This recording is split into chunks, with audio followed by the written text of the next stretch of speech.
Alrighty, welcome back to Wordy Wednesday, Wordy Wednesdays. I am your intrepid narrator, Fregath, and today I am reading the first half, roughly, of a novel called Termush by Sven Holm, which has been translated by Sylvia Clayton. It was written back in I want to say the 60s.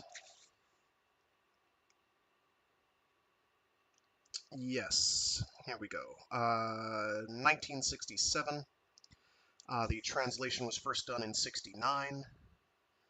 And then this edition, which I have the cover art for you right now, is from 2023.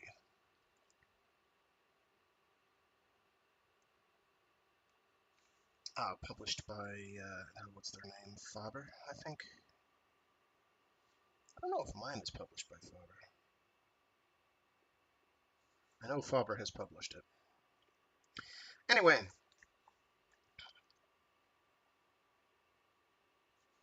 I'm going to largely let the book talk on its own. I am exaggerating in the stream description when I say that the foreword by Jeff Vandermeer is like a third of the book length. It's not. It is not a third of the page count. It's only like a little under 10 pages, but it still feels very long, and it spoils the entire book. So I'm going to let the book largely stand on its own merits and not give too much away. I've already kind of explained the basic premise, but you'll figure it out pretty quick. Alrighty. With that, I'm going to get cracking, since I do actually want to read half the book, if I can. Should be doable. And, yeah. Let's have some fun.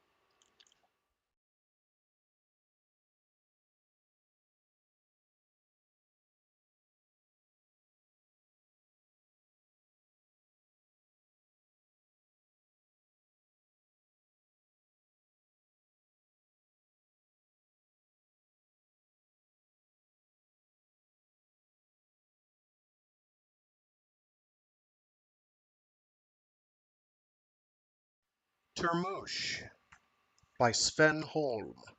Translated by Sylvia Clayton. Chapter 1.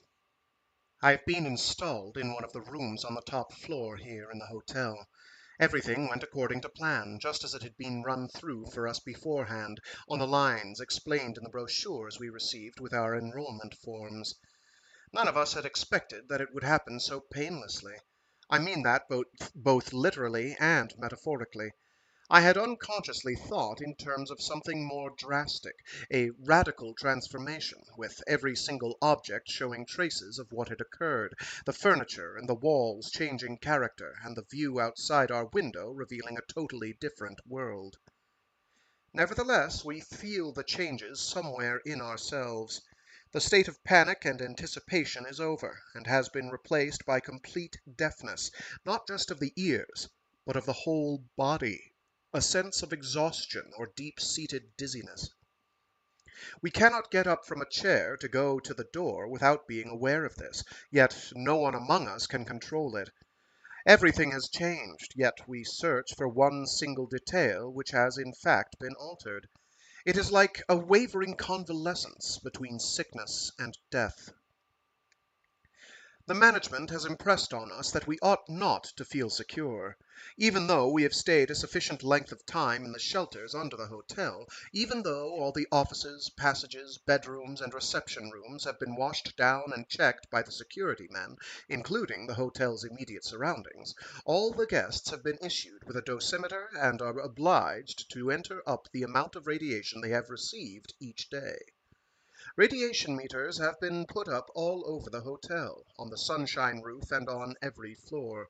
They are read at regular intervals. There is, of course, no danger of the guests feeling secure.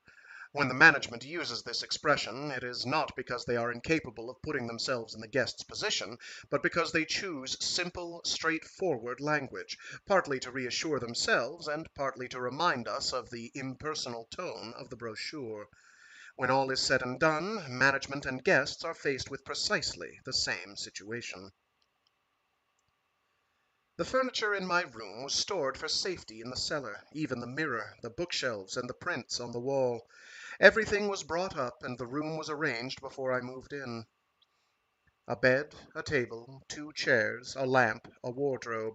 A garden by Monet with poppies, redder than red, and a brilliant but soft light, an attempt to catch the light of a childhood memory.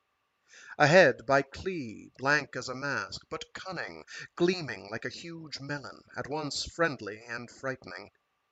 The management has said that people can have their pictures changed if they find them unsuitable, or trade them with their neighbors, if they just want a temporary rearrangement. Between the 2 pictures hangs the mirror, where you can check your own face, without, however, having the opportunity of getting that changed. I have been thinking over one of the points mentioned in the brochure. A physical aspect of radioactive destruction is the transformation of elements. For instance, take radioactive phosphorus, P32. This isotope is converted by the transmission of a beta particle into a stable sulfur. It is not difficult to imagine the confusion that will arise. Was it this warning that convinced us that the things most familiar to us would, after the disaster, be the most alien? That phosphorus would tumble down the table of elements and turn into sulfur? That something with the appearance of a recognized metal would prove to be something quite different, with altogether different properties? That stone would no longer be stone, and air no longer air, so that to find a person turned into a pillar of salt would be no longer a myth, but reality. Did we believe that we would find a wooden table transformed into spongy pulp, the surface of a mirror into impalpable phosphorescent light? Did we imagine that the door handle would crumble beneath our touch, or the glass window panes collapse into a heap of burning silica, that cloth would become as rigid as steel plates, and a bunch of fruit would splinter in our hands like china? Did we expect that the molecules of the air would be as sharp as crystals, and that our own skin would turn into something dark and glazed, nothing to do with ourselves at all? We did not envisage quite such a ruthless change in our environment, but one of the reasons for our feelings of weakness may be that things have retained their outward appearance now that the disaster has happened. Without knowing it, we put our faith in the disaster. We thought that our panic would be justified if we had to use symbols as violent as those our imagination needed earlier. But we came back from our stay in the shelters to find a world changed less than a summer thunderstorm would have changed it. And now, when we have a profound need for imagination and insight, none of us seems to have the power to satisfy it. Within 24 hours of our return to the hotel, everyone has been busy, or has made himself busy, with the arrangement of the furniture, comparing pictures, and the position of the various rooms. Outside, the sun has been shining through a thin layer of cloud, but there has been no sign of rain, which, according to the radiation experts, ought to reassure us.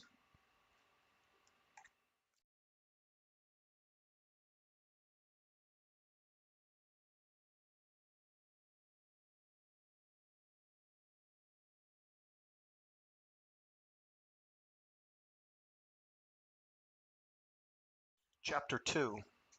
We were called down to the lounge early in the morning. The message came over the hotel's loudspeaker system, which evidently works so that it can broadcast this type of command, even when the individual loudspeakers are switched off. When I use the word command, I am not trying to suggest any feeling of opposition on my part, but I do find that this arrangement discriminates against the individual guest. And yet I have my doubts about this. The system may be essential for us all, for it is merely the use of it in this instance that I object to. The management informed us that in a few days they would be sending out a group of reconnaissance men who would investigate the possibilities of making contact with other groups in those districts neither totally destroyed nor still danger areas because of the risk of radiation. The reconnaissance men would take with them long-range microphone equipment, and every morning the management would inform us what calculations and observations they had made the previous day. The patrol would, of course, be equipped with the necessary protective clothing, but the attempt to make it motorized had been abandoned.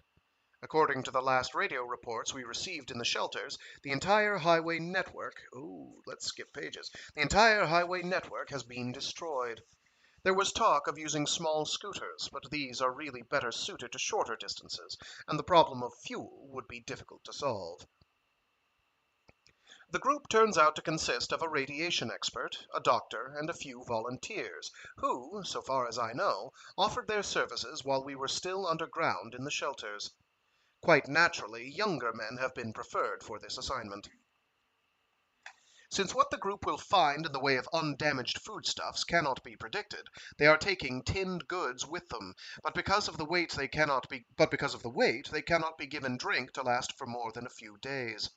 The management and the scouts themselves pin their faith to the underground fresh water supplies marked on the map.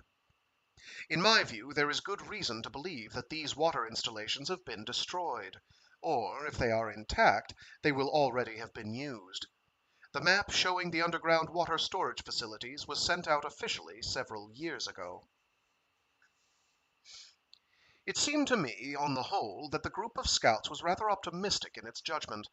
Of course, the individual members have been specially selected, and the nature of their assignment may give a boost to their ability, or perhaps their discretion.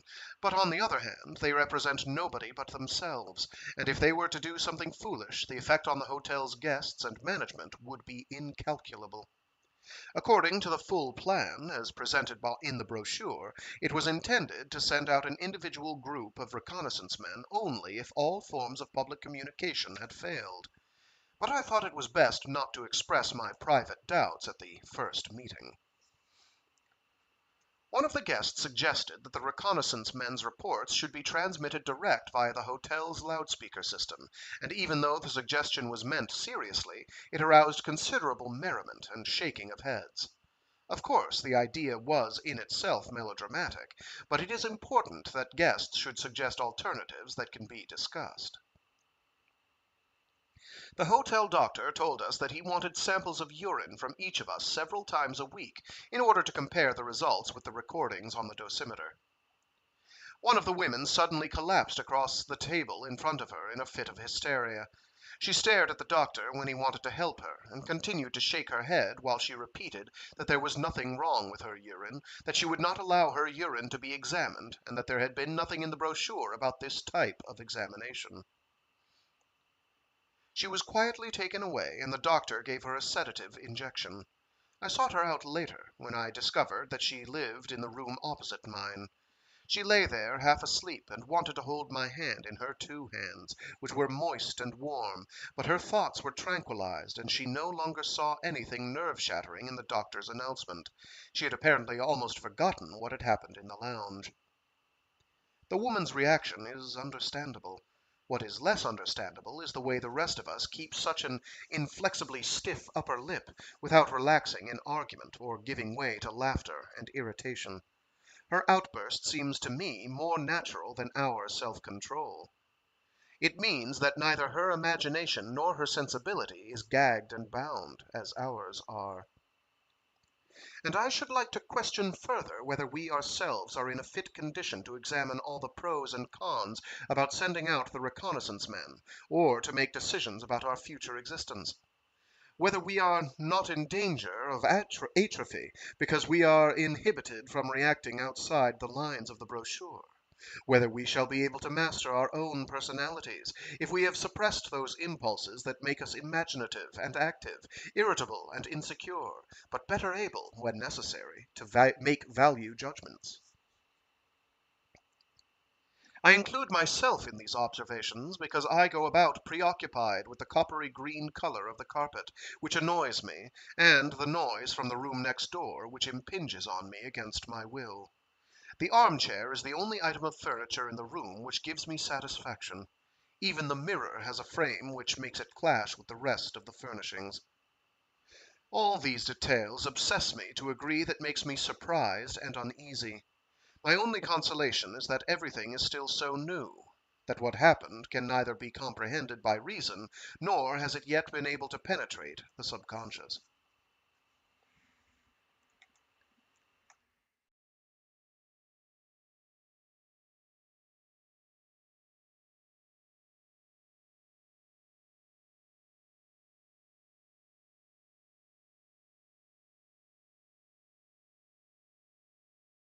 Chapter 3.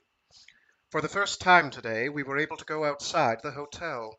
When we came back from the shelters, I met some of the security men who, equipped with Geiger counters, gas masks, and coarse, shiny protective clothing, have been allowed into the grounds and the area around the buildings which has been sluiced down. The flagstones leading down to the grounds and out to sea have all been turned over, the great cactus plants washed and the soil between them dug up. The flowers have been cut down and plowed into their own flower beds, the bushes hosed with water and turned upside down onto the lawns. Every single blade of grass has been turned inside out like the fingers of a glove, if the security men's descriptions are to be believed. Therefore the landscape is brown, the soil is breaking up everywhere, but the great plate-like cactus leaves gleam green, and the foliage of the bushes shines as if it were artificial. The furrowed cliffs that tower above the land down by the sea have been scrubbed clean of vegetation and spattered with earth and water. A short distance away from the hotel's private grounds, the landscape appears to be quite unspoiled. The colors alternate between green and gray, but the security men have taken readings there, and they maintain that to stay there would be like living in an atmosphere of sulfuric acid. It is only because there is a lull in the wind and no danger of dust from the surrounding country blowing in over the hotel that it is possible for us to be taken outside even now. We moved round the grounds as if we wanted to test whether the paths would bear our weight, inspecting the cactus plants and the heaps of stones. No one ventured too far away from the rest of the group, but followed the route as marked to the observation point, looking down over the beach, and then back to the front steps of the hotel. No one spoke much. Everyone wore an overcoat, and quite a few had handkerchiefs round their mouths, even though the security men had said that this was not necessary. A chill feeling of anxiety hung over us all, forcing us to keep together close behind the man who carried the radiation meter. I followed with the woman I spoke of yesterday. She joined me, saying nothing but giving me a brief smile, and when we came near the observation point I offered her my arm. She seems to me to be still restless, not only because of what happened yesterday, but because a slight anxiety and insecurity are fundamental to her nature. Thus she is able to face the world outside without the sleepwalker's confidence that characterizes the rest of us, which, although it enables us to take action, at the same time prevents us from questioning our behavior and its motives. We did not exchange many words, but we were aware in the same moment of a shared emotion when the sea suddenly appeared, stretched out before us on our right. Not because the sea was changed, but perhaps because in that moment the change in ourselves stood clearly revealed. A limitless, cooled-down desert filled with colorless gleams of sun. Only close inland by the cliffs could you follow the movement of the water, as if the speed and formation of the waves had been slowed down because of the height of the observation point above the beach. The sight of the Atlantic Ocean, which chilled me so profoundly, gave me my first realization of what had happened. Yet this had nothing to do with the disaster. On the contrary, this was the last place one would expect to find traces of it. The plowed-up grounds, the washed-down cactus plants, the churned-up flower beds, all these changes affected me less than the wholly inalterable sea. On the way back we met the other party, also wearing long overcoats and looking pale and uneasy, but less silent than we who had already seen the ocean.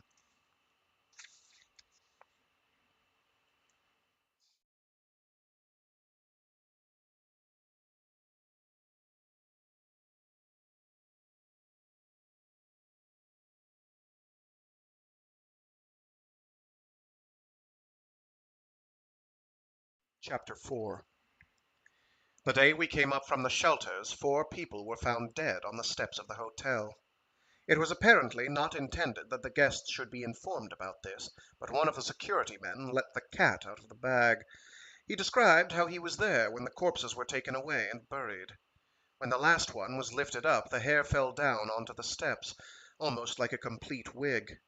It was the body of a young woman. Her face was swollen, and her body was covered with small, pimpled sores. The three others were men. Their bodies showed no injury, but one of them had small sores on his chest, like those of the woman. They must have believed they could get help from the hotel, and had lain down on the steps when no one answered their knocking. They undoubtedly came from the villages nearby, which lie about 10 kilometers inland. They had all died of radiation sickness. I am opposed to the management's decision to suppress the news of the 4 dead bodies. By doing this, the management has assumed the role of a superior authority to which it has no right. It is arguable that this time the encroachment is of no great significance, that the secrecy is unimportant, and may even have been dictated by consideration, but I am against this line of reasoning. If the hotel management see themselves as a protective shield between the guests and the outside world, whenever that world is revealed as menacing, they are acting in direct contradiction to their terms of reference.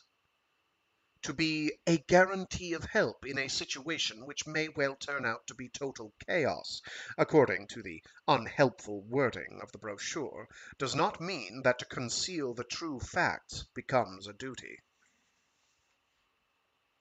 I have discussed this with my neighbors and some of the other guests here in the hotel, and they do not disagree with me, even if they feel that I attach too much importance to one small incident. When I put my name down for the hotel a few years ago as a guarantee of help, it was because of the hotel's remote situation, its subterranean provision stores, its access to an uncontaminated water supply, its protective shelters, and its assurances about security men and reconnaissance parties. I did not pay the initiation fee and the high monthly installments in order to be placed in statu pupillari and be deprived of the chance of assessing the situation around me. But perhaps a good many of the guests at Termush are relieved to be spared the harrowing details. Living at Termush does not prove that one is more interested in the world outside than people are in general. What was important when we first enrolled was access to protected accommodation, a hotel with trained staff, stores, and a motor yacht lying ready to transport the guests away from this country should it later become uninhabitable. Everything was prepared. Even a Noah's Ark to take the chosen specimens of humanity to a life in another corner of the globe, complete with gardens and spring water, where one could breathe the air and touch the flowers and fruit without risking fatal injury. For me, registration was a practical step which I was able to take because of my private capital. 2 out of the 3 times that the Termush establishment sent out emergency calls, they managed to cancel them, because the immediate danger of war had blown over. But we have stayed here once before. We were driven here by bus and brought back a few days later, when the crisis was over. There are a good many more guests now, perhaps because this time the summons took effect on a Friday, and staying here could be regarded as a pleasant weekend, if it turned out to be a false alarm. The weather was warm, and the sun shone powerfully from a cloudless sky. But the very first evening we were called down to the shelters. There was no doubt about it. No one could be in doubt about the situation any longer. Because of my slightly confused state of mind and my private speculations, I asked to have my evening meal brought up to my room. The woman I have mentioned visited me later on. She noticed that I wasn't in the dining room. I told her briefly about my worries and explained my absence by saying that I felt slightly unwell. She asked me to call her by her Christian name, Maria. During the course of the evening she talked to me about her earlier life. It was nothing startling, but expressed with a warmth and tenderness I found attractive. She had been married, but her husband was dead, and they had no children. Like me, she had taught at one of the universities. Every evening they broadcast music on the hotel's transmitter. I was listening to the program, but I must have dozed off and slept a few hours on top of the counterpane. When I woke up, it was cold in the room, and from the loudspeaker came a monotonous, almost inaudible sound, which has rung in my ears while I have been sitting at the table writing.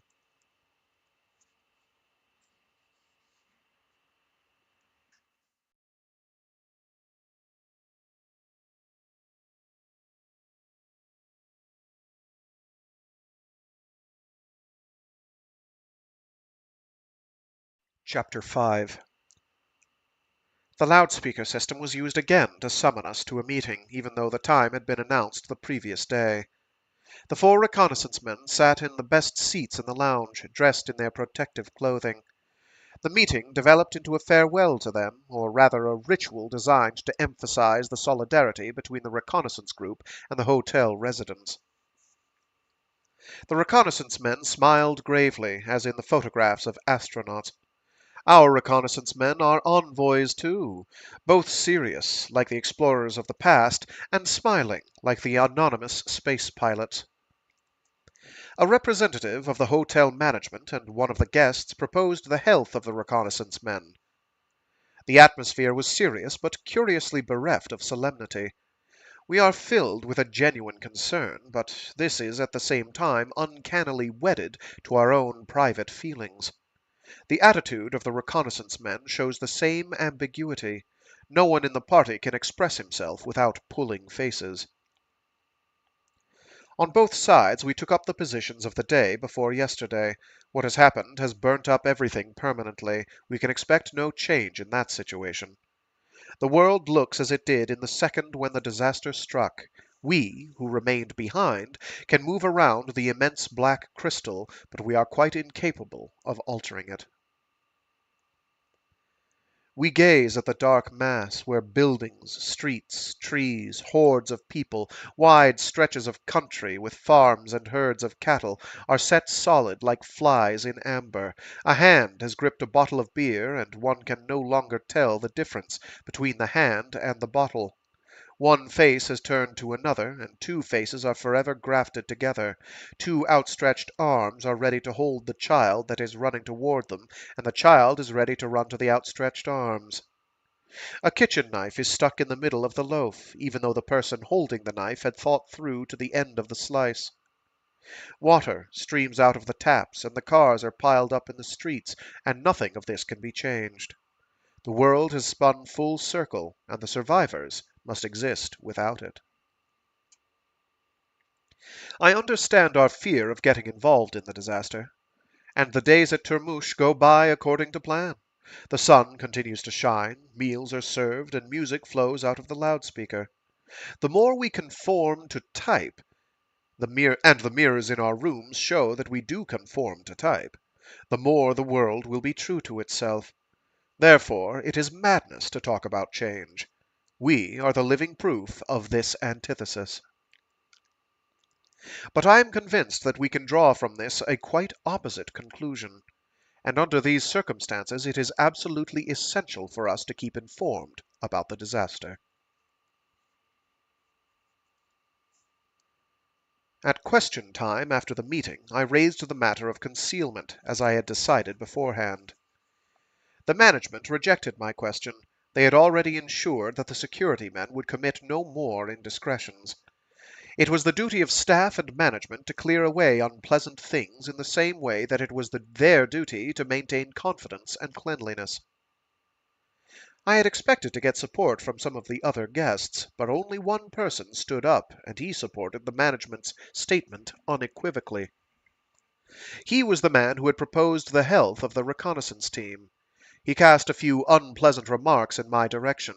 He insisted that I didn't know what I was talking about, and maintained that it was in fact essential to conceal what could be concealed.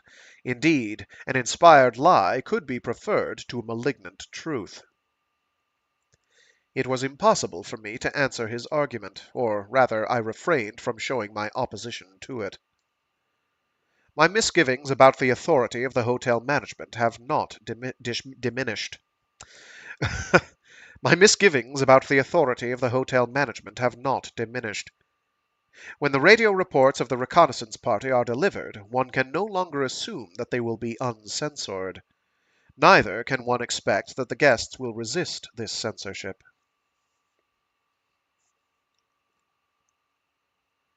Because of a slight squall, there was a ban on going out today.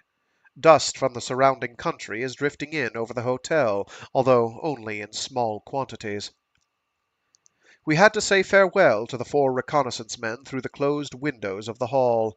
They set off with their small, light handcarts laden with equipment and tinned food. At the start of their journey, they were already wearing gas masks and protective clothing, helmets and boots. Therefore, they moved slowly and rather clumsily, like underwater divers. We could follow them for about 20 minutes down to the road, into the sealed territory, until they vanished behind the cliffs. They walked in their shining costumes like overgrown children with a slight waddle and stoop. I froze at the sight. I think that everyone who was there in the hall felt this chill and a sense of powerlessness, knowing that those 4 figures were our only chance of a link-up with the world outside. We crossed the stone floor separately without mentioning the events of the day. I went up to my room to be alone. I shall stay here until lunch is served.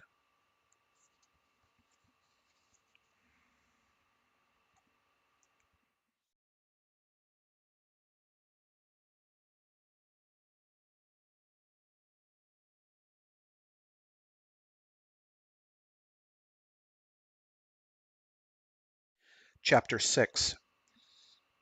At night, after a short but heavy shower of rain, the alarm was sounded. The radiation meters on the roof and outside the building set off the electrical alarm system automatically. A moment later, we were called down to the shelters. There was no panic or rush. Or crush. There was no panic or crush. We gave ourselves time to keep a short distance between us while we went down the steep steps to the big complex of shelters and passages. We felt the direct effect of the depth and the damp on our bodies as we descended. Before the entrances were bolted and we had dispersed to the various shelters, there was an awkward moment. One of the men from the ground floor refused to leave the hotel. He resisted with his arms and legs when people tried to persuade him to come down to the shelters. The doctor was sent for and gave him a sedative injection. The security men carried him down the steps and brought him, half asleep, to the plank bed which had been put up next to mine.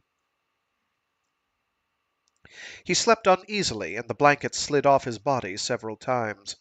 Without a conscious decision to do so, I slept lightly enough to pick up his blanket for him. He woke early in the morning, and I tried to reassure him by telling him what had happened. He gazed at me a long time before he nodded his head. His eyes were weary. When he looked round the room, he began to explain about his horror of shelters, the dark, armor-plated cellar, and the smell of the people there, which grew stronger every hour, their clothes and their skin. He lifted his head and made a feeble gesture with his hands toward the people sleeping on the plank beds. I nodded to show I understood him, and he let his head sink back on the blanket. He talked about the 6 days we had spent in the shelters after the disaster. On the last day he had lain on his bed in one of the rooms. He had not moved, to keep his thoughts and rhythm of his body down to a minimum. He had forcibly suppressed his ability to see and hear while he struggled with a rising sense of nausea and dizziness. But the doctor reassured him these were not the symptoms of radiation sickness. I asked what the doctor had said it was. "Claustrophobia," he replied. "Of course you may have suffered from claustrophobia. Of course you may have suffered from claustrophobia," I said, "but I don't think there is any point in defining your symptoms too precisely. What is surely more to the point is to decide how the rest of us can continue to keep fit."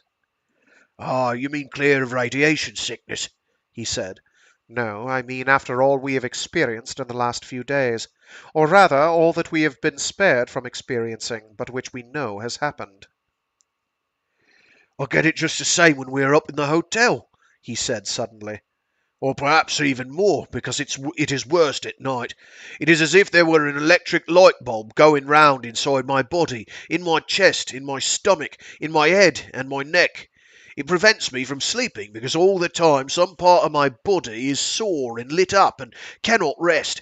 It is not because I keep thinking about what happened.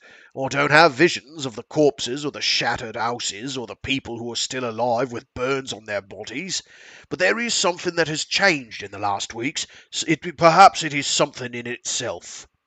Perhaps it is something in myself. How does the doctor account for it? I asked. He says it is insomnia.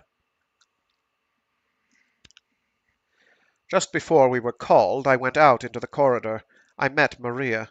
She was leaning against the concrete wall, smoking. We have spent the whole day in the shelters, and it keeps on raining. There is considerable pollution. The security men take readings from the radiation meters at regular intervals. Maria and I rested our weight against each other in turn, scarcely speaking a word. The exhausted people on all sides, the whispering voices and faces devoid of expression, induced in us a feeling of daze. We are not staying down in the shelters because the world is a blazing hell, but because it is raining, and the rain makes certain instruments set off the alarm system. Often someone in the room gets up to go out to the lavatory. The lavatory is the only place where we can find protection from other people. The ventilation is poor, and there is damp on the rough walls. But for a moment it is completely quiet. We meet no one's eye, and therefore do not need to think about ourselves.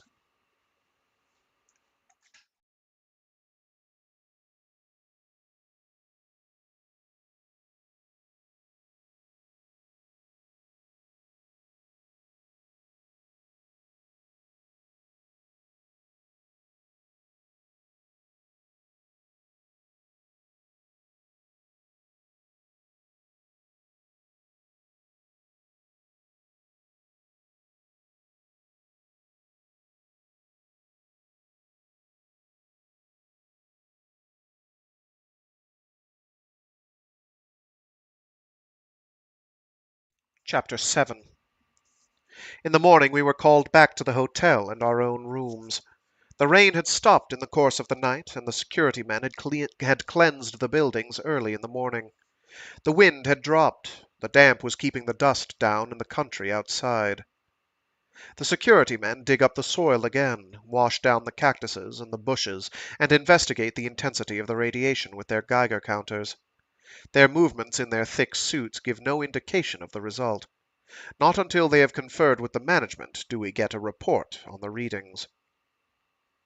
Over the loudspeaker system, we heard about the reconnaissance men's first communique.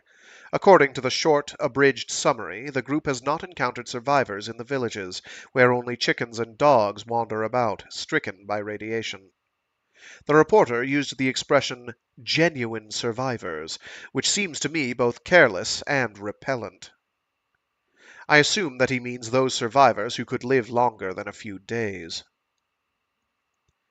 The degree of radiation is very high elsewhere, and almost without exception it gets higher the farther the reconnaissance party move away from the coast. When I am writing, and it grows late, I blot out the last sounds from my neighbors' bedrooms and bathrooms with the music of the loudspeaker. Often there are long pauses between the end of one piece of music and the announcement of another. I stop writing and wait for the voice, a man's voice, light and a little tired, but very distinct. I do not know whether it is a person staying here in the building, or whether the voice belongs to a tape recording, made perhaps when Termush functioned as a hotel and holiday resort. But I hear in the pauses a quiet breathing, amplified by the loudspeaker and equally clear at my table, a continuous, relaxed breathing, which is now better known to me than any other person in Termush. I can catch 4 or 5 breaths before the voice breaks out again. While I listen, I try to imagine his face and hands, but I cannot make up my mind. The remarkably frank voice never gives any clues about the man to whom it belongs. But the almost physical presence of the breathing and the voice continue right on into the music.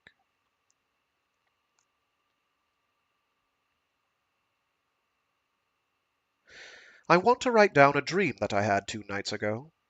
Outside the hotel there is a troop of security forces keeping order and cleaning up. They go slowly round by the shore and collect up heaps of dead fish. With calm movements they pile them one on top of the other and are careful to separate the grey fish from the pale pink. But each time they clean up the sand, new shoals of fish come drifting up. Above, across the beach, in the grounds, other security forces are moving. They collect fallen birds on long, pointed poles, starlings, blackbirds, sparrows, their feathers stuck together. The last group of soldiers cut down flowers and bushes and the great cactuses with huge pruning shears. The plants have run riot. They have branched out wildly on all sides and in distorted shapes, but every single misshapen shoot is shorn precisely away. Suddenly all these security troops turn towards me, and I see that they have no faces. Just a smooth, blank oval with no features and no irregularities. But at the same time I discover that one individual soldier, who remains inside the hotel, has a face that is perfectly complete. He stands in the hall and follows the others with his eyes. Without knowing why, I am sure that he is the person whose voice is familiar. He does not speak or turn towards me. He stands there in profile, and I am trying in vain to make contact with him, when suddenly I wake up.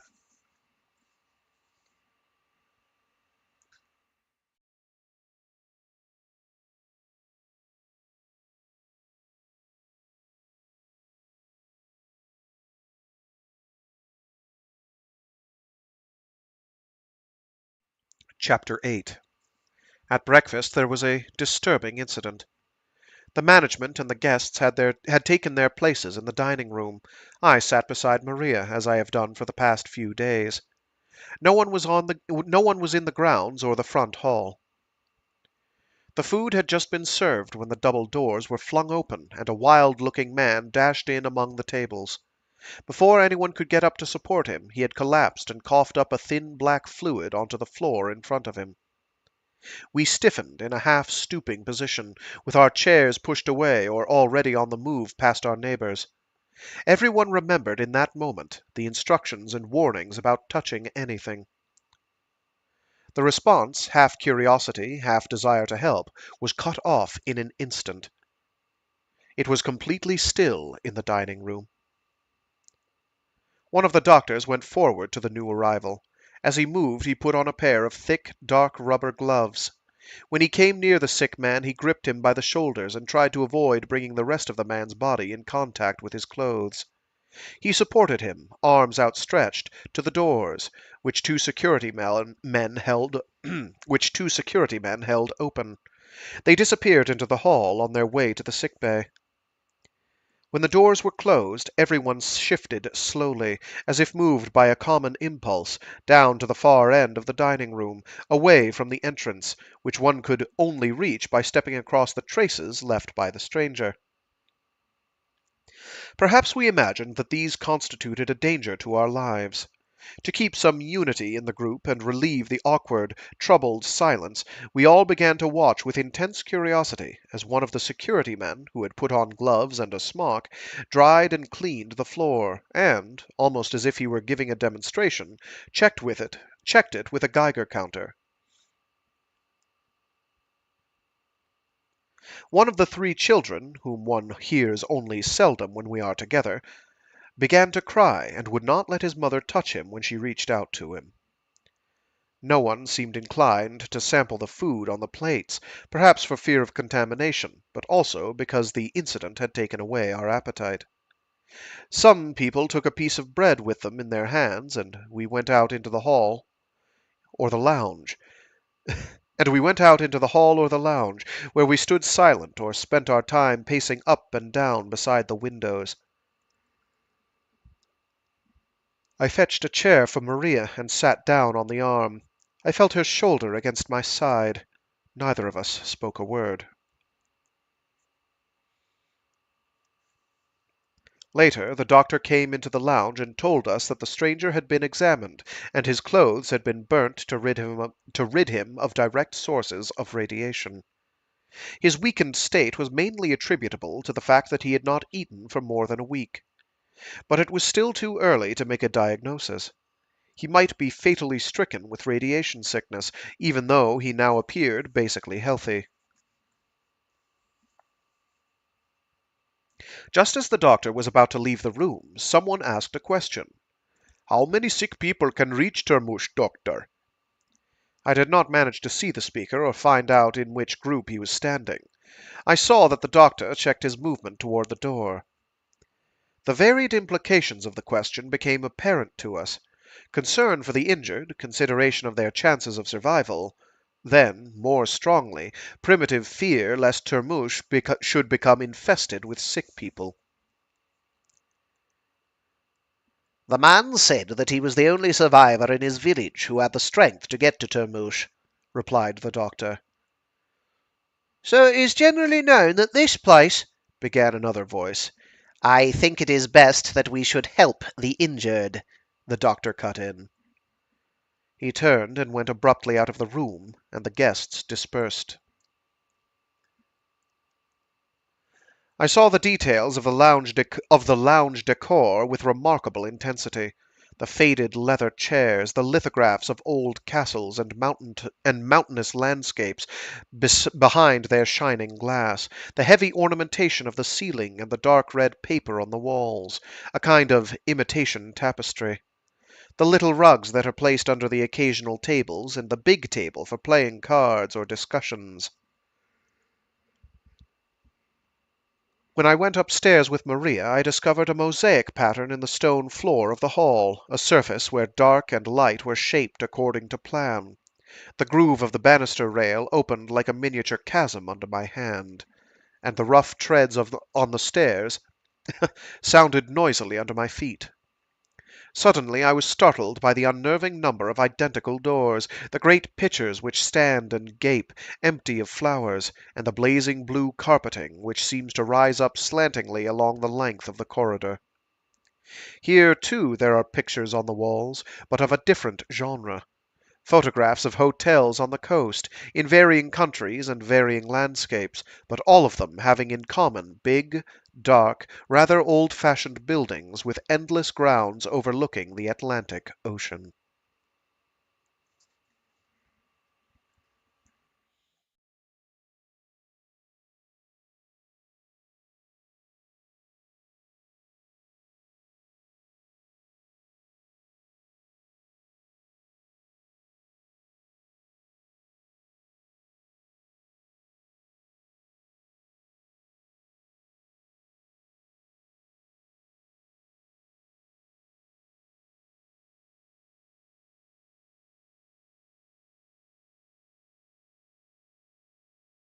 Chapter 9. Again this morning, the management used the loudspeaker system to give out the reconnaissance men's radio reports. The management evidently want to evade the questions that were asked after the meeting in the lounge. The reconnaissance men had approached the first of the large towns. Only in the suburbs did they find survivors. Most of the people had been so badly injured by burns or radiation that they avoided touching them. The first aid detachment consisted of about 10 men, but some of those were themselves wounded. Everywhere there was a shortage of medicine and pain-killing drugs. The reconnaissance men had decided not to follow the prescribed route. The radiation intensity was so great that it seemed impossible that there should be survivors. They wanted to stay in the town a few days and continue to help, and then follow the irregular boundaries of the radiation-affected areas. The reconnaissance men asked the management to send their best wishes to the guests at Termush.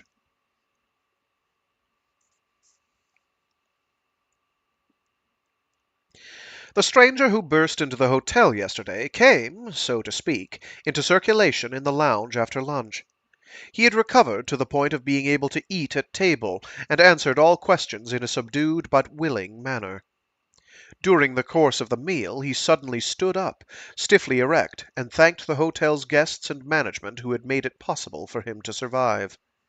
Because of emotion or weakness, he half collapsed when he sat down, and had to vomit a little of his food onto his plate. But none of the guests took offense at this. He had expressed his gratitude for being still alive. The nearest person supported him, and one of the servants was able to clear up his mess without using rubber gloves. He nodded and smiled all round, and later was able to eat dessert. In the lounge, while we were drinking coffee and the management was serving brandy in honor of our guest, the stranger answered questions. These were put to him from all sides, pell-mell, one on top of the other, until the man who had earlier figured as spokesman for the management assumed the role of chairman.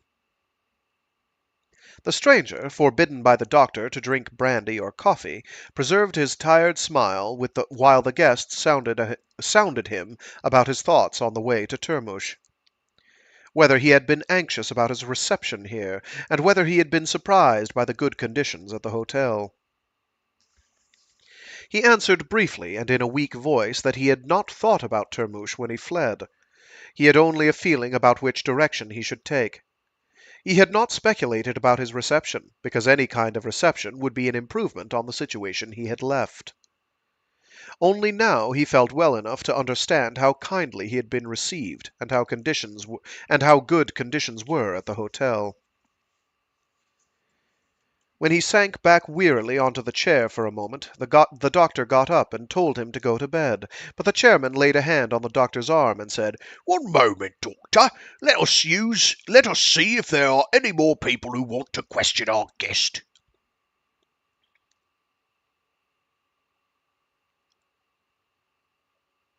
No, that's the chairman again.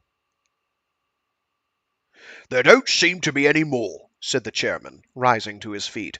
"I just have one final question to put myself. Does our guest think that Termush is generally known as a centre for survival?" asked the chairman, "so that people in the villages and the nearest towns have heard about it?"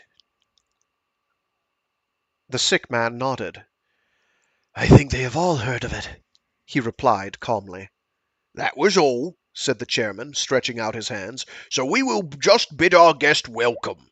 We are glad that we can place ourselves at his disposal." Thank you, said the stranger, and tried to get up from the chair. The doctor removed the chairman's hands from the sick man's arm and disappeared with his patient into the hall. There was silence for a brief moment while some of the guests, apparently by chance, gathered around the chairman. They whispered a few remarks. The chairman and a powerful, dark-haired man nodded silently to each other while the other voices were raised. Shortly afterwards the chairman raised his head and said aloud, "I think we will go up to my room." Perhaps half the guests in the dining room accepted his invitation. The others remained seated or stood by the walls as they had done during the questioning. I sat without moving and without reaching any conclusion. I just touched Maria's shoulder to say good night before I went up to my room.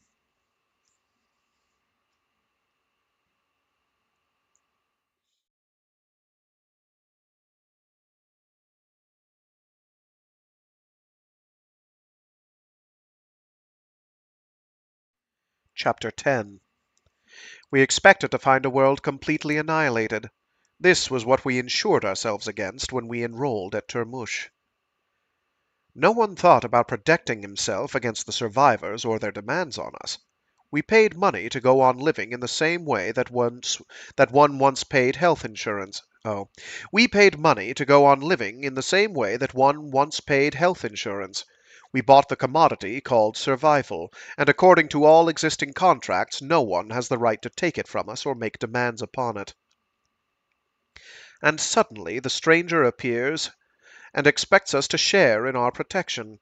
We do not want to be cynical about it, but Termush will cease to function the moment it opens its doors like a hospital. We agree that water and medicine and the necessities of life should be shared with a few outsiders, but we want to put things on an official footing, draw up regulations.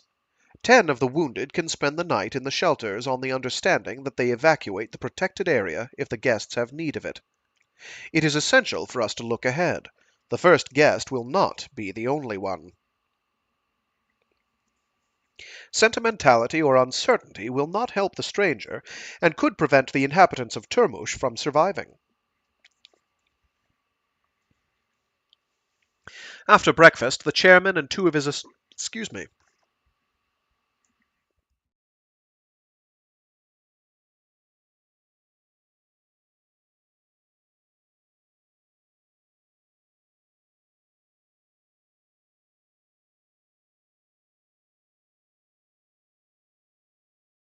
Sorry about that.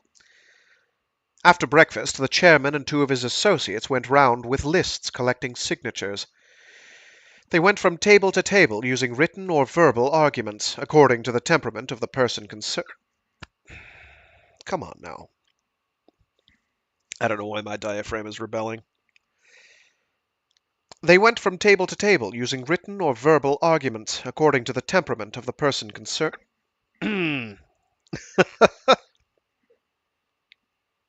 This is mortifying. I'm trying to be serious, guys.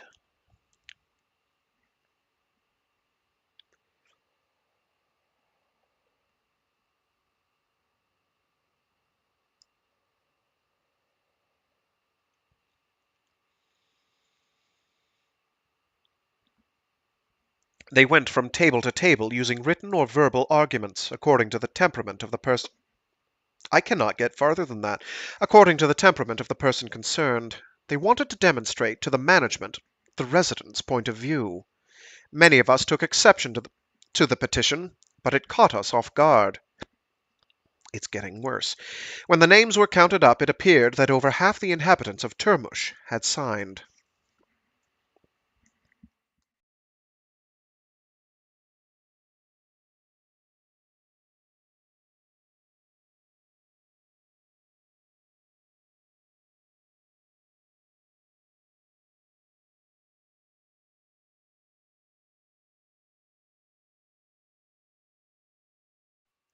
We were interrupted by a sudden noise from the hall. When the doors were opened, we saw two of the security men in their white suits, which they are supposed to take off as a safety precaution before they come inside the building. They carried between them an old lady, complaining loudly and lifting her head up and down the whole time. Behind her came a young couple. The woman held a child half upright in her arms, and the man followed her with his hand on her shoulder and his face looking down at the floor. None of us could avoid seeing this disturbing sight. The chairman's cynical resolution about rejecting strangers suddenly applied to these actual people. The security men disappeared into the sick bay with the four injured. For a long time we heard the old lady complaining and the child feebly crying. In the afternoon I sought out the doctor who had treated the strangers. He had finished his examination, and he did not think the old lady would live through the night. The child, too, was suffering from the effects of radiation, and a good deal of its skin was burned. I told him about the petition in the dining room. He had been prepared for a list of signatures, but had not thought it would be possible to acquire so many. He had imagined that the chairman and his colleagues formed, as he put it, a natural minority of opportunists. I considered that to be an optimistic estimate on his part. He shrugged his shoulders and replied ironically that democracy is based on the vote, and that therefore he did not put his faith in democracy. I do have some faith in democracy, I replied, but I don't think that this vote can be regarded as a matter of course as democratic. The voters knew too little about the alternatives. They are always ill-informed, said the doctor. You are possibly right, I said, but democracy does depend on certain principles of freedom, and these are often more essential than the demonstrations of freedom. That vote was a simple demonstration of That vote was a simple demonstration of freedom, but it went against the principle of freedom. It restricted the freedom of the injured, their free right to be helped. For that reason, I would not call the vote democratic. I can appreciate your argument, said the doctor, but I doubt whether it can do any good. It was just important for me to see where you stood, I said. In the eyes of the management, your opinion is significant. I am not involved in the management's decision, said the doctor, but naturally I let my opinion be known when I am asked for it. You must realize that I am employed here, like the cooks and the security men, at a very high salary. My confidence in the doctor is not unlimited. Like the other people at the hotel, he is mainly concerned with his status.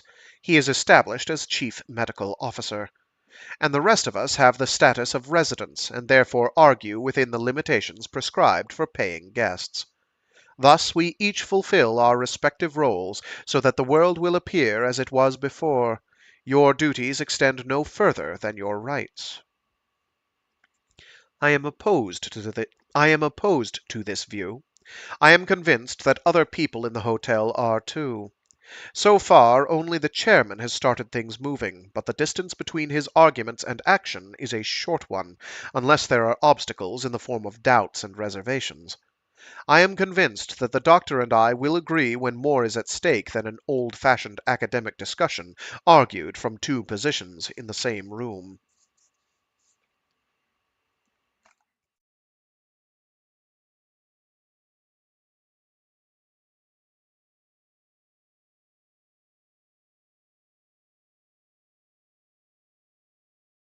Chapter 11.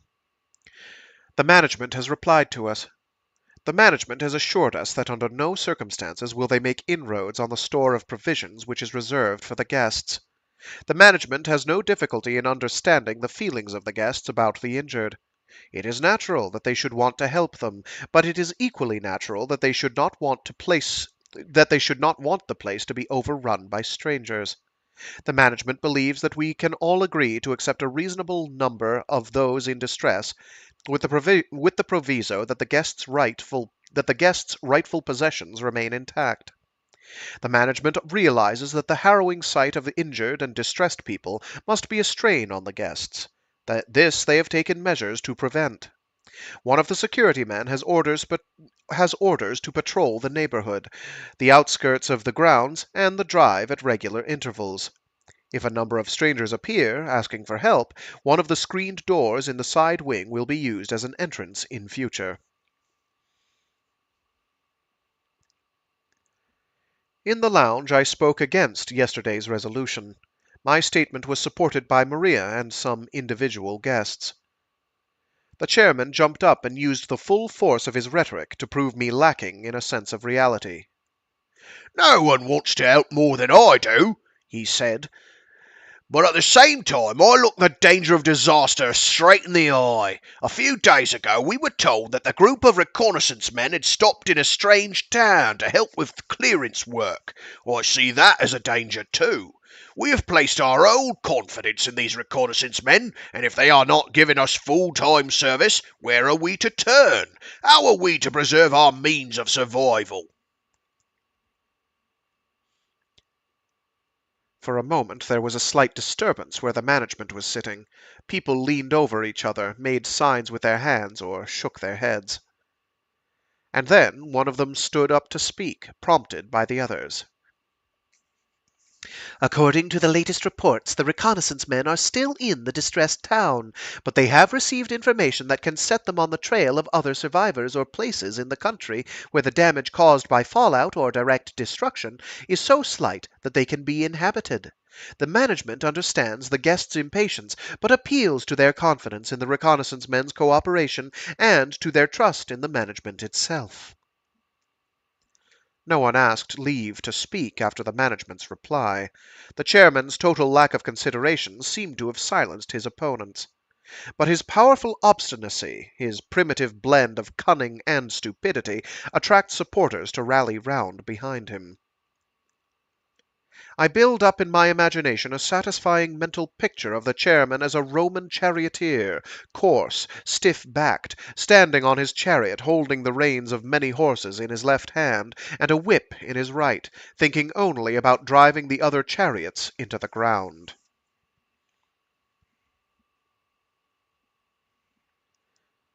Just before we went into breakfast, the management invited us to take a trip in a motor yacht tomorrow, weather permitting. There was a brief murmur of surprise and gratitude, as in a class at school. Everyone nodded and smiled in the direction of the management, after which the servants announced breakfast. At the lower end of the room, close to the kitchen door, stood a smaller table, laid for the three strangers. The one who arrived first and the young couple were all well enough to eat. The young man followed the woman into the room with his The young man followed the woman into the room with his hand on her shoulder as he did yesterday. They all sat in silence and were served with a meal which was clearly not the same as ours. The new regulations have already come into force. Because of the events of the past few days, I have scarcely been aware of myself as an individual. I have not stayed in my own room. I have had no desire to work out the lines of demarcation between the hotel and myself. After breakfast, I felt completely exhausted. I slept on my bed for several hours and then got up when Maria came in with tea for both of us. We talked about what had happened. She thinks that opposition to the chairman will grow in the coming days. Maria went down to the dining room, but I asked to have lunch brought up. In the half-light, Monet's poppies glowed arrogantly in the grass. The mirror reflected from my corner part of the plate. What?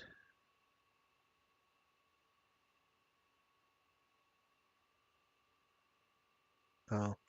The mirror reflected from my corner part of the plate and my left hand which lay outstretched on the napkin. I was seized by a sudden feeling of chill. Is it my doubts and reservations about the developments at Termush, or is it simply fatigue? Outside, the wind has started to blow, a continuous dull sound from the beach below the grounds and in the distant trees. There will be no expedition by motor yacht tomorrow, but the management has demonstrated its goodwill. If the wind increases, it is quite possible that the radiation meters will trigger off the alarm. I do not know how dangerous the dust is now, or in what quantities it is drifting over the hotel. I listen to the music from the loudspeaker and to the voice which, despite its anonymity, addresses itself more directly to me than the speakers in the lounge.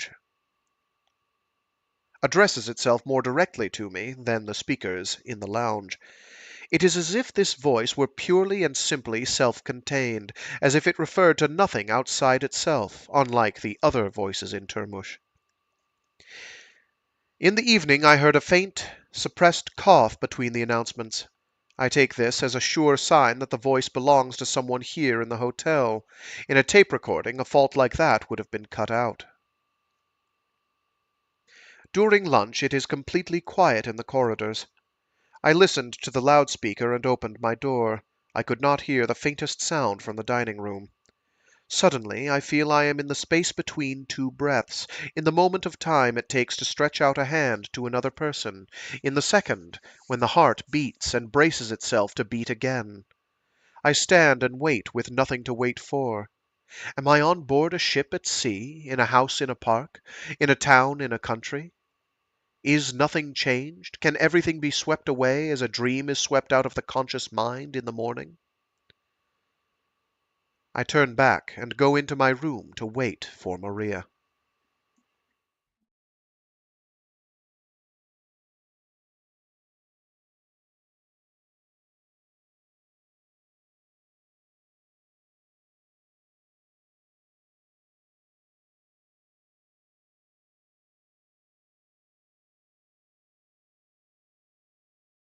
Chapter 12.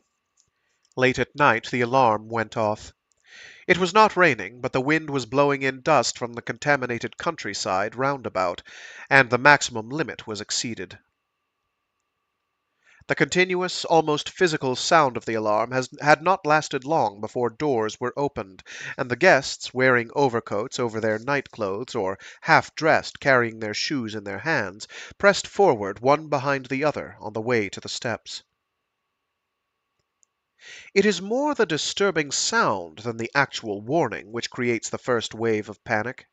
Perhaps it makes a difference, too, if the alarm happens at night. The sudden awakening makes everyone vulnerable, and frightening images and associations stir all too readily in the mind. But there is no reason why chaos should break out because the alarm has sounded. The limit of radiation intensity, which is set as a maximum, is a point arbitrarily chosen. A rate a few degrees lower than the radiation meters permit could, over a long period, cause more serious damage than an excessive rate over a short period. At the hotel, the radiation meters are read regularly, and according to the management, we can feel safe.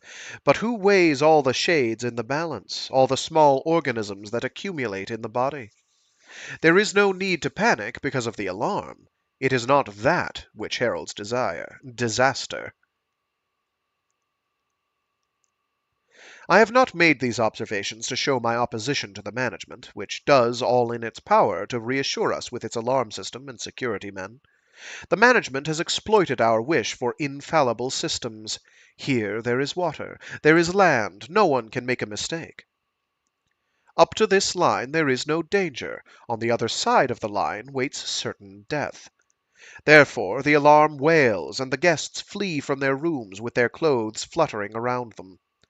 The illusion of complete safety, so long as the margin is not reached, bears the reverse implication of complete panic once the margin is exceeded. It is easier to choose these sharp demarcation lines than uncertainty in our individual situation. The adjustment has been so small that in itself it is not disastrous, but it could contribute to disaster. The dispersal arrangements in the shelters were marked by confusion and fatigue. The camp beds were put up, and everyone lay down, half dressed, to sleep a little before morning. For my own part, I lay sleepless for the rest of the night, but by morning I must have fallen asleep, for I awoke feeling heavy and physically sick as the beds were being noisily stacked together. The all clear was sounded just after we climbed slowly up the steps. I think that staying in the shelters takes more out of us than anything else. I see a bewilderment and despair in the waiting faces that, during those hours, threatens to wipe out all natural expression. What appears to be a permanent likeness when we are above ground can be obliterated in a moment when we go down the steps. Life in our rooms can be confused with the protected, unambiguous life of before the disaster. Life in our rooms is based on this confusion. The confusion would be more complete if the Termush authorities had built a new world underneath the contaminated land. Instead of shelters, houses and streets could have been built, with trees and gardens. Infrared lamps could provide the heating, air could be pumped down through a filter, and water up through the sewage system. Each individual could own his own house. Lunch could be served in a big, brightly lit restaurant. Breakfast could be served in a garden with little tables and rococo bridges over underground waterways. Every morning the servants would come swinging through the garden gate with coffee. Messages from the management would be sent out like a local paper. The next generation would not know that the world had ever been any different. No, the birth of a next generation would have to be prevented by sterilization.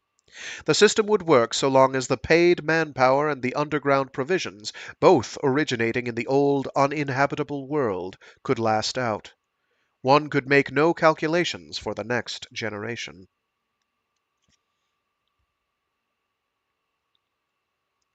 The strangers, the injured, and the errant reconnaissance men we can discuss and make arrangements about.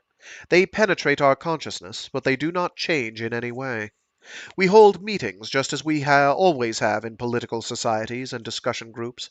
We vote for and against, and reach a conclusion.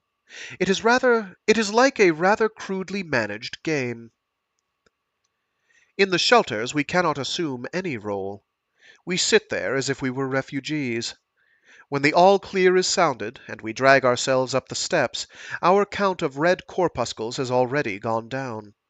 We do not lift up our heads until we have arrived back in our rooms.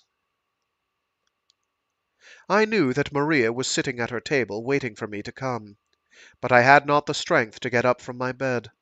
I had a painful cramp in my neck and shoulders when I reluctantly had to tidy myself up to go down to lunch.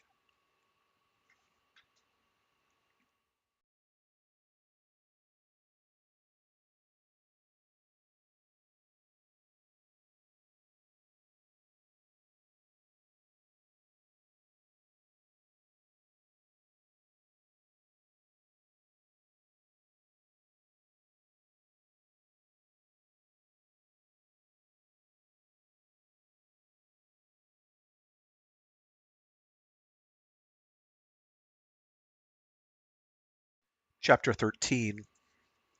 The management has informed us that one of the guests has fled from Termush.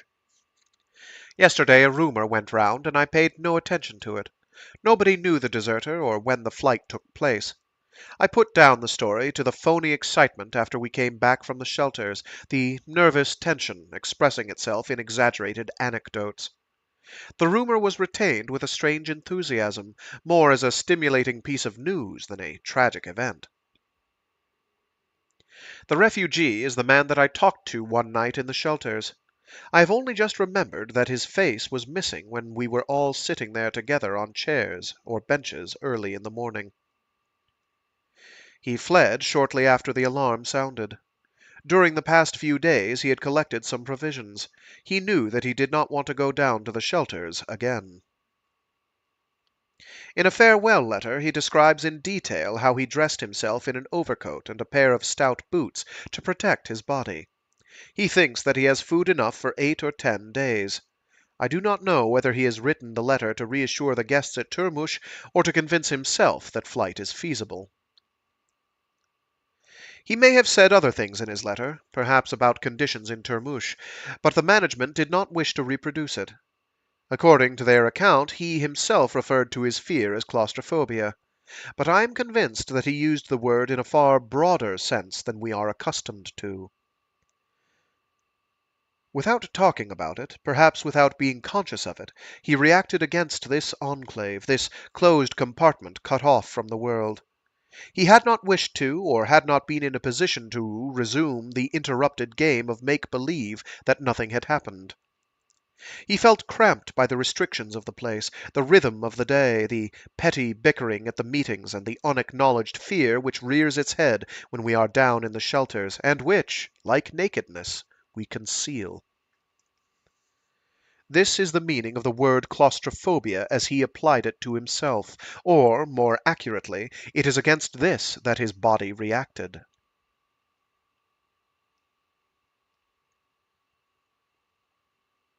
The old lady who arrived at the hotel a few days ago died in the night. The condition of the child had deteriorated. It is difficult to contain the infection, and the blood has lost its power to congeal. Neither the doctor nor the male nurse can establish a relationship with the parents. The man was blinded by one of the explosions, and neither he nor the woman shows any sign of interest. When people try to make contact with them, they cling to each other in lethargy or fear. Without the guests being informed, more injured people have arrived in Termush. One died shortly afterwards of his injuries, but the doctor thinks that the 2 others will survive. The strangers stay in the sick bay. We are told nothing about their condition. The 3 able-bodied ones are no longer seen in the dining room. Their table has disappeared, but the management has offered no explanation. I allowed myself to wander round the hall and out into the park, along the paths that edge the walls of the building. It was my intention to meet the doctor, or try to listen to see if I could hear the strangers in the sick bay. I did not clarify my purpose. As I walked, I felt increasingly perplexed. It was just before sunset, and the damp air from the sea had already begun to chill me. I met no one in the grounds and no one in the hall, but I did not want to go up to my room. When I turned back after trying to see through the frosted glass into the sick bay, the chairman was standing there behind me. He stared me blankly in the face. I could not respond to him, nor could I explain to myself why I felt paralyzed.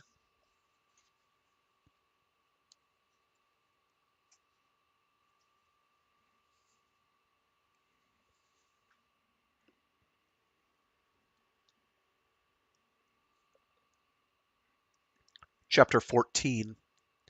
I have always been interested in my environment, but I have wanted to reach my conclusions about it in peace.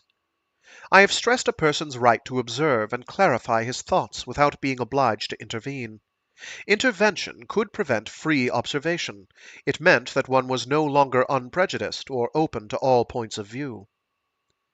My position at the university taught me to give preference to this method. It is in fact the scientific principle of observation, and can thus easily be applied to the rest of existence.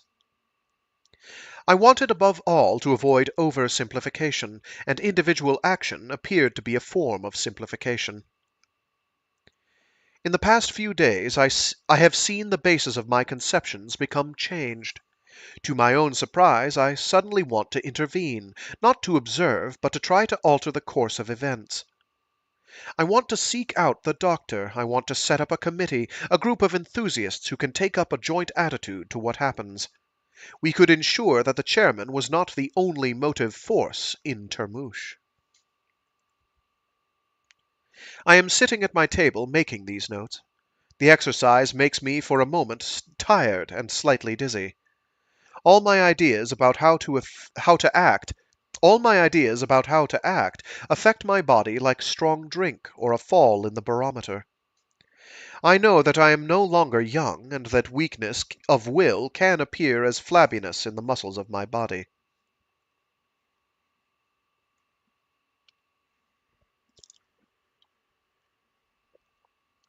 I have found a little transistor radio. While I lie on the bed holding the small shiny box, I feel excited, almost rebellious. This feeling provides a momentary distraction, but I do not want to be diverted from my thoughts about what is happening in Termush. Suddenly, Maria's face becomes part of the picture. I see her laugh, even though I cannot remember her laughing at anything. She laughs and turns her head, her slim legs moving across the beach, her back towards me.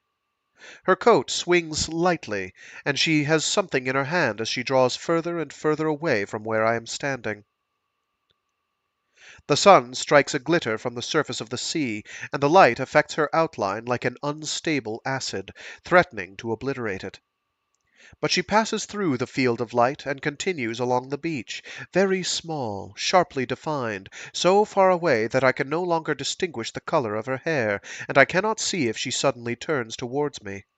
The beach curves away. I want to try and recall her features when she has disappeared from sight, but my picture comes out blurred and inadequate, and I cannot get it in focus. The face has no expression now. She does not laugh, and there is no power in her eyes. Her face is dead. Lying on the bed, I switch on the radio and slowly move the hand of the dial. The weak, regular whirring intensifies at one or two places on the scale, but there is not a trace of the transmitting stations. I lie there for a long time, listening to the obscure whirring sound, changing the wavelength, moving the dial, and listening again. It is like looking at an enormous, familiar house, which is evacuated and empty. I recognize the window frames, the street and side doors, the simple ornamentation of the outside walls, the drain pipes and the gutters.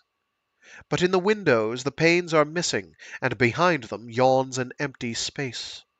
The entrance and the doors are locked, but the rooms are empty, and floors and partition walls have been removed. The facade hangs there like a thin sheet of paper, but the contents have gone, and the trellis is bare of plants. After I had turned off the radio, I went in to Maria. I had bought a bottle of wine, which we shared in her room after lunch. I told her earlier in the day she had gone down to the beach and turned her back on me, but that I had watched her with a feeling of happiness, as if she had been coming nearer all the time. She looked at me and smiled gently. She was not surprised. I went close to her and let my hand rest against her throat. She did not move, but kept looking at me the whole time. It was as if she had known it longer than I had.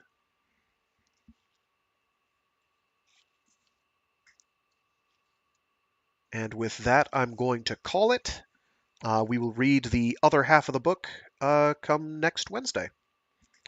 Yep, I know, a short one. Very short indeed.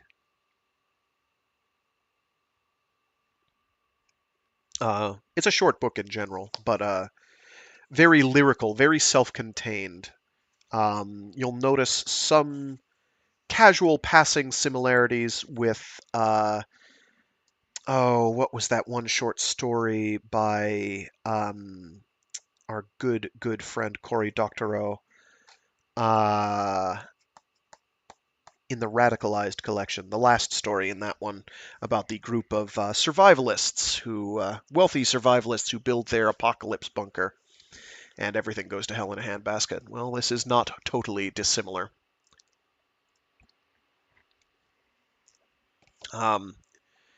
It's also very lyrical. I would compare it favorably with Jeff Vandermeer in that regard. It waxes poetic. Sometimes it's difficult to read aloud, but it's quite entertaining. I think it's good. Anyway, of course I think it's good, or I wouldn't be reading it. That is the one future guarantee I can give anybody tuning in is I will never read something that I think is trash on here. It won't happen. It's not in the cards. I'll never do it. It'll always be something I think is cool, rad, or otherwise interesting, even if it has issues. Alrighty, with that I'm going to dip. Thanks to everyone who tuned in. If you aren't tuning in live and are listening to this after the fact and are wondering, incidentally, why is this so rough? Why is the narrator getting hiccups in the middle of it, like some person who gets hiccups, like some human being with a diaphragm? That's because I do these live every Monday, Wednesday, and Friday, starting at 12 noon U.S. East Coast time, or UTC -5. So if you want to tune in and catch me then, I realize that time is not convenient for nearly anyone, because if you're on the opposite side of the globe, it's like 1 in the morning. And if you're on this side of the globe, or even a close time frame, it's either too early or too late, or right in the middle of the day for you. But it's the time frame that works for me, and that's when I do it, with the tacit assumption that most people are going to listen to this post facto via the recordings that are on the YouTube channel. Yes, I realize this limits my potential viewership, but I have never particularly cared about that. Which is why I do this. Because it's a hobby, it's fun, which means I can keep doing it without any pressure to massively overhaul the format. Though I kind of have done a big overhaul of my overall streaming format this year, but it's mostly just that I'm reading more different books throughout the week. Maybe next year I'll make it so that it's one book at a time, 3 times a week. I don't know. I don't know. We'll see. I've been at this, has it been 5, 6 years now? God, when was my first one? It was before the pandemic, I think. Yeah. When was the first one? Can I easily get at that? Without having to... Will it let me go to the first one I've got here? That's a good question. Oh, come on. YouTube's not loading for me. That's a bad sign. Oh, there it goes. It's just not loading my videos. Anyway, there it is. Can I go all the way to the beginning? Can I go to the start of it all? Let's find out. When did that one come out? That's not the earliest, but it'll give me an idea. Actually, that is one of the earlier ones. 2019. So it's been, this would be I should have probably done something for the 5th anniversary, I guess. Yeah. Back in April. Anyway. Too late now. Actually, that's when those got uploaded. That doesn't mean that that's when I did them, because I thought I had started in like February of that year. Anyway. Suffice it to say, I've been at it a while. And I haven't done too many major shifts of the overall format or anything, including the intro thing that's playing at the beginning, which I inherited from whoever did it. I was never told their name back when I was part of a, quote, stream team, unquote, which imploded. I was the only person doing anything, so I've just kind of held on to it. Anyway, I'm going to leave. I'll leave you all to it. I will get the playlists updated at the end of the month. Right now, it looks like we should be still very much clear on course to finish both this Termush, a novel by Sven Holm, and Destination Void by Frank Herbert. Next week should be all set for that. We'll be about halfway through Armor by John Stakely, and then I am gone for at least 1 week, probably 2. And then we will resume as per usual. Actually, we'll be like 2/3 of the way through Armor, I think. 2/3 to 3/4 of the way at the end of next week. And I'll update the various playlists at that point. I don't think I've got anything else that's salient. I've gotten finished reading an interesting book by Chris Batchelder. I'm not sure how that's pronounced. Bachelder. I've read a couple of his other books, but one of his earlier novels called Bear v. Shark. So I might wind up doing that on Wednesdays when I get back. I'm not sure yet. It's got kind of a weird style that is going to be an interesting challenge for me, but also uh, is definitely a case where I highly recommend getting a copy of the book because some of it's partially visual in terms of what visuals are being shown. Also, he has an index in the middle of the book, which is biblically accurate. It's got like various words and terms that he uses in the book up until that point. It's really funny. I'm not going to read out the index when we get to it. I'll warn people ahead of time. I don't think there's any Easter eggs in there, but I'll double check. Anyway, that might be what we do after I get done Armor. I'll be doing All You Need Is Kill by. Give me 5 seconds to get the author's name.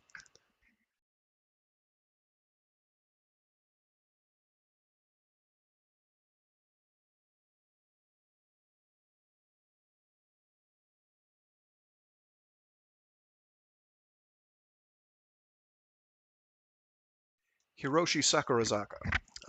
Say that 5 times fast. I'll be able to remember it as soon as I have the book in front of me, but I can't remember it outside of that for some reason. Partly, I think, because I don't think I've got anything he's ever done other than that. I'm not sure if anything he's done has ever been translated beyond that. Let's find out.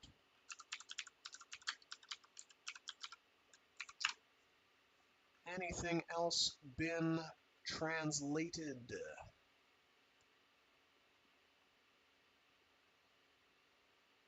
Let's see. There's something called Modern Magic Made Simple, which is a running series. I don't know if that has been translated. It's a light novel series, 6 volumes. Any English translation at all?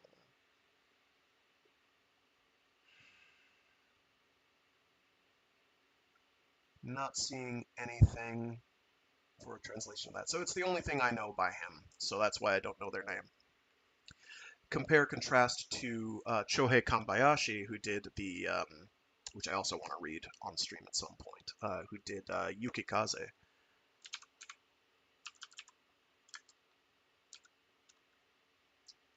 Who I can remember the name of. Also a very prolific author, considering he started writing back in like 81 and has pounded out like a book almost every year since or more. He's quite prolific. Tragically, criminally few books authored by him that have been translated into English.